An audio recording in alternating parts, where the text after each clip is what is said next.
"That's what they say," Nell said virtuously. "The ghost guts his victims and plays with their entrails before slipping away into the night." Temperance shivered. "Why would he do that?" "Envy," Nell said matter-of-factly. "He envies the living." "Well, I don't believe in spirits in any case." Temperance took a breath as they turned the corner into a small, wretched courtyard.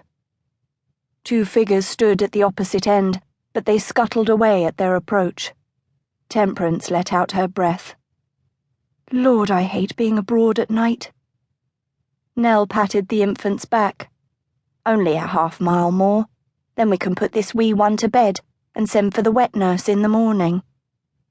Temperance bit her lip as they ducked into another alley. "Do you think she'll live until morning?" But Nell, usually quite free with her opinions, was silent.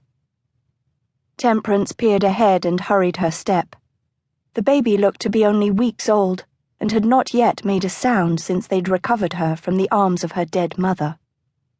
Normally, a thriving infant was quite loud. Terrible to think that she and Nell might have made this dangerous outing for naught. But then what choice had there been, really?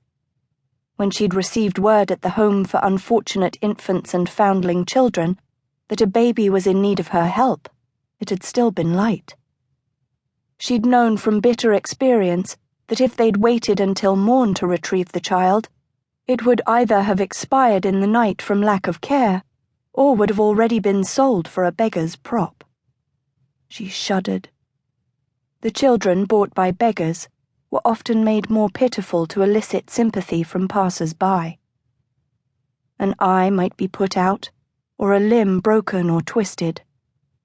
No, she'd really had no choice. The baby couldn't wait until morning. Still, she'd be very happy when they made it back to the home.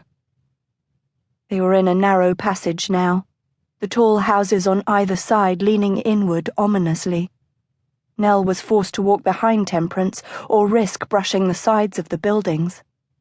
A scrawny cat snaked by, and then there was a shout very near. Temperance's steps faltered. "Someone's up ahead," Nell whispered hoarsely. They could hear scuffling, and then a sudden high scream. Temperance swallowed. The alley had no side passages. They could either retreat or continue. And to retreat meant another 20 minutes added to their journey. That decided her. The night was chilly, and the cold wasn't good for the babe. "Stay close to me," she whispered to Nell. "Like a flea on a dog," Nell muttered. Temperance squared her shoulders and held the pistol firmly in front of her. Winter, her youngest brother, had said that one need only point it and shoot. That couldn't be too hard. The light from the lantern spilled before them as she entered another crooked courtyard. Here she stood still for just a second, her light illuminating the scene ahead like a pantomime on a stage. A man lay on the ground, bleeding from the head. But that wasn't what froze her. Blood, and even death, were common enough in St. Giles. No. What arrested her was the second man. He crouched over the first, his black cloak spread to either side of him like the wings of a great bird of prey. He held a long black walking stick, the end tipped with silver, echoing his hair, which was silver as well. It fell straight and long, glinting in the lantern's light. Though his face was mostly in darkness, his eyes glinted from under the brim of a black tricorn.